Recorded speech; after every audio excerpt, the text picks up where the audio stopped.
Shalom saudara-saudara yang saya kasihi.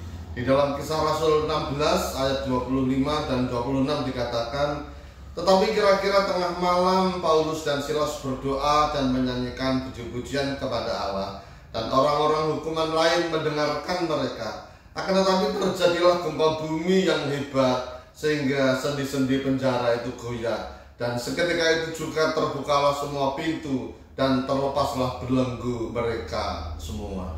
Kita melihat di sini bagaimana Rasul Paulus dan Silas di penjara di Filipi.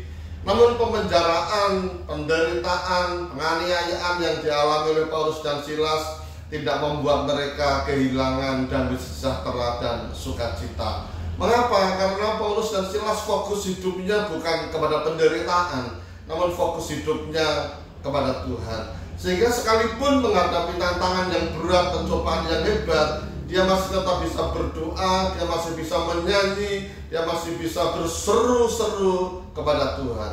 Inilah kunci dari sebuah kemenangan iman. Sekalipun menghadapi tantangan berat, kalau fokus hidupnya bukan kepada masalah, bukan kepada penderitaan, pada akhirnya ada jalan keluar. Ketika mereka memuji Tuhan, ketika mereka menyembah Tuhan, apa yang terjadi? Gempa bumi terjadi sehingga membuat pintu-pintu penjara terbuka. Ini menjadi satu pelajaran rohani yang berharga buat kita. Kalau kita dalam keadaan kesesakan, dalam keterhimpitan sekalipun, jangan fokuskan hidup kita kepada masalah dan persoalan, tapi fokuskan kepada Tuhan yang sanggup memberikan jalan keluar. Sebab ketika hati kita tetap bersuka cita, ketika hati kita tetap penuh dengan damai sejahtera, kita bisa memuji dan menyembah Tuhan. Ada kuasa yang hebat di dalam pujian, ada kuasa yang hebat di dalam doa. Ketika kita berdoa dan menyembah Tuhan, mujizat terjadi. Amin.